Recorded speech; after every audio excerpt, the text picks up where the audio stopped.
Hey guys, at welcome back sa ating YouTube channel. For today's video, pag-uusapan nga natin kasi maraming nakakapansin na medyo nagla-light daw yung aking skin.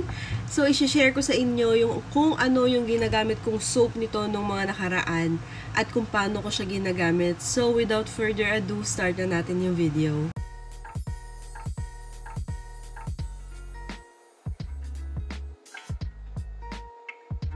So, eto na nga guys, yung sabon na ginagamit ko ngayon and nakaka-micropeel siya ng skin. Ipapakita ko sa inyo kung paano ko siya ginagamit. Pero bago yon, ipapakita ko nga sa inyo.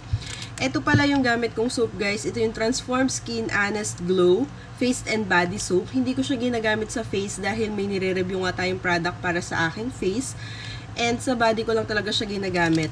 Eto siya guys, yung pink yung ginagamit ko and hindi yung orange dahil nakafocus nga ako sa whitening and kung talaga bang mapapag-light niya yung ating skin. So ayan, dito talaga ako guys nakafocus sa may whitening nila which is yung kulay pink dahil yung kanilang orange para daw yun sa may mga pimples para mas mabilis matuyo and sa may mga scars. Wala naman akong scars guys, so yun.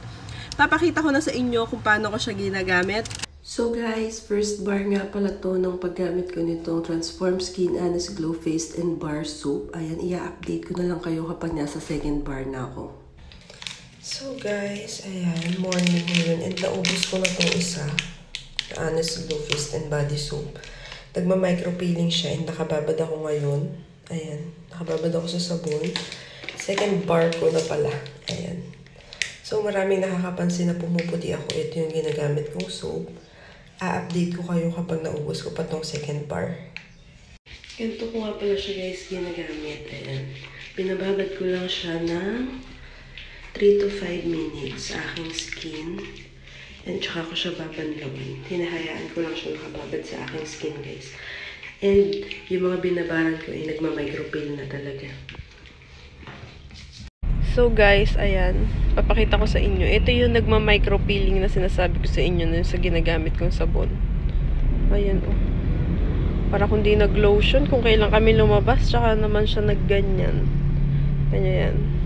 Ito pa guys, ayan yung sa braso ko kung makikita nyo. Ayan oh. Talaga naman nagma-micropeel siya. Kahit paanong lotion yung gawin ko, hindi talaga mapigil.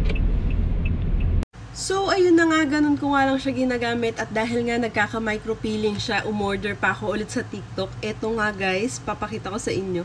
Napa-order pa ako ulit ng another 3 set netong soap na to and nakasale sila lagi guys, 3 for 150 pesos. Ayan, sobrang laking tipid dahil nga wala ng shipping fee na babayaran.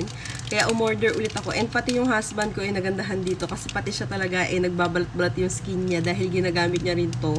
Kasi nakikita lang niya to sa aking CR. So, ayun. And, masasabi ko lang guys, nung una-una ko siyang ginagamit, medyo mahapdi nga talaga siya kapag binababad mo. Nung una ko siyang binababad, wala pang 30 seconds, nagbabanlaw na ako. Pero ngayon na medyo matagal ko na siyang ginagamit, nabababad ko na siya ng 3 minutes to 5 minutes sa aking skin at natatagalan ko na. Wala na ako masyado nararamdaman na hapdi. Medyo itchy lang talaga siya dahil nga nadadry yung inyong skin. Compare nga guys sa dati kong nagamit na maliliit lang yung sabon nila which is 75 grams lang kapag whitening. Ganun lang talaga yung standard nila. Kalahati lang nito. Actually, hindi naman kalahati. Medyo malaki ng konti. Ito guys is sulit talaga dahil ito ay 125 grams. Ayan. Mabilis nga lang siyang matunaw. So, yung maa-advise ko lang sa inyo kung gagamitin nyo siya at hindi nyo iaalis sa CR, hati-hatiin nyo para hindi agad siya matunaw dahil nga mabilis talaga siyang matunaw and nakakahinayang. Dahil nga konting sabon lang naman yung kailangan mo. Pinapabula ko pala siya sa kamay guys. Hindi ko siya dinedirekta sa aking skin. Nagdadirect lang ako sa aking skin paminsan-minsan. Pero mas madalas talaga yung bula lang ng sabon yung ginagamit ko. So yun lang. That's it for today's video. Ia-update ko pa kayo pagdating ng aking soap. At ia-update ko kayo kung mas puputi pa ako sa mga susunod kong paggamit ng sabon na to. Yun lang. Thank you for watching. Sana nag-enjoy kayo. Please like this video and mag-subscribe kayo sa ating channel. Bye!